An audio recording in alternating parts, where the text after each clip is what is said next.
कहानी है वादिय स्याह के किनारे वाक़े एक ऐसी हवेली की जिसका नाम सुनकर ही लोगों के दिल दहल जाते थे। मकामी लोग उसे हवेली सरगश्ता कहते थे। ये हवेली शहर से दूर घने दरख्तों और खामोश कब्रों के बीच खड़ी थी। दिन के वक्त भी वहाँ एक अजीब सी वीरानी छाई रहती और रात के वक्त तो जैसे खुद अंधेरा भी उस जगह से खौफ खाता हो। कहते हैं कि ये हवेली तकरीबन 100 साल पुरानी थी। उसे एक रईस नवाब फखरुद्दीन ने तामीर करवाया था। नवाब फखरुद्दीन अपनी दौलत, ताकत और अजीबो-गरीब शौकों के लिए मशहूर था। लोग सरगोशियों में कहते थे कि वो जादू, तावीज़ और ममनुआ उलूम में दिलचस्पी रखता था। हवेली के मुकम्मल होते ही नवाब, उसकी बीवी, 2 बच्चे और चंद खादिम वहाँ रिहाइश पजीर हो गए। मगर सिर्फ 1 साल के अंदर अंदर वो हवेली हमेशा के लिए वीरान हो गई। कोई नहीं जानता था कि असल में इस हवेली में क्या हुआ, मगर ये मशहूर था कि एक ही रात में नवाब का पूरा खानदान पुरअसरार तरीके से हलाक हो गया। लाशें इस हालत में मिली थीं कि चेहरे खौफ से मस्ख हो चुके थे, जैसे मौत से पहले उन्होंने कोई ऐसी चीज देख ली हो जो इंसान के बस से बाहर हो। वक्त गुजरता गया, हवेली वीरान होती गई, मगर कहानियां जिंदा रहीं। एक नया कदम। इमरान एक नौजवान सहाफ़ी था जो मावराई वाक़यात पर तहकीक करने का शौक रखता था।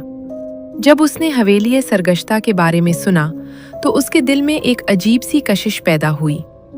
लोग जितना उसे मना करते वो उतना ही पुरअज़्म होता गया। ये सब महज वहम है, इमरान ने खुद से कहा। मैं सच सामने लाकर रहूंगा। एक सर्द शाम इमरान अपने कैमरे, नोटबुक और टॉर्च के साथ हवेली की तरफ रवाना हुआ। सूरज डूबते ही आसमान पर स्याह बादल छा गए और हवा में अजीब सी सरसराहट पैदा हो गई। जब वो हवेली के सामने पहुंचा तो उसका दिल बेइख्तियार जोर जोर से धड़कने लगा। ऊंचे टूटे हुए दरवाजे, जंग आलूद जंगले और दीवारों पर बेलों की गिरफ्त, सब कुछ किसी खौफनाक राज की गवाही दे रहा था। हवेली के अंदर दरवाजा चरचराती आवाज के साथ खुला। अंदर कदम रखते ही इमरान को यूं महसूस हुआ जैसे दर्जा हरारत अचानक गिर गया हो। हवा में नमी और पुरानी लकड़ी की बू थी।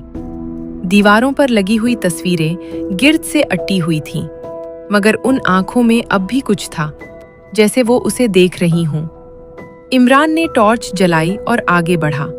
अचानक दूर से किसी के चलने की आवाज आई।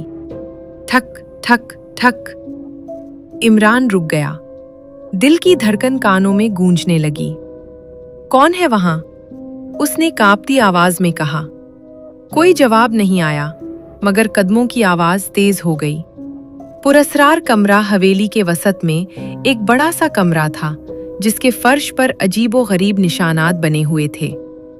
दीवारों पर स्याह रंग से कुछ इबारतें लिखी थीं, जो किसी नामालूम जबान में थीं। कमरे के ऐन बीच में एक पुराना सा संदूक रखा था। इमरान जैसे ही संदूक के करीब पहुंचा, अचानक दरवाजा जोर से बंद हो गया। घड़ाम, कमरा अंधेरे में डूब गया। ये क्या हो रहा है? इमरान ने घबरा कर कहा। इसी लम्हे उसे किसी के रोने की आवाज सुनाई दी, एक औरत की, दर्द और अजियत से भरी हुई। नवाब की रूह रोशनी की एक मध्यम लकीर नमूदार हुई और उसमें एक साया उभरा। वो साया आहिस्ता आहिस्ता वाज़े होने लगा। ये नवाब फखरुद्दीन था, मगर वो इंसान नहीं रहा था। आंखें स्याह, चेहरा जर्द और आवाज कब्र की गहराइयों से आती हुई। तुम यहाँ क्यों आए हो? उसने गरजदार आवाज में कहा। इमरान की टांगें कांपने लगी, मगर उसने हिम्मत जमा की। मैं सच जानना चाहता हूं, उस हवेली का राज। नवाब की रूह ने एक खौफनाक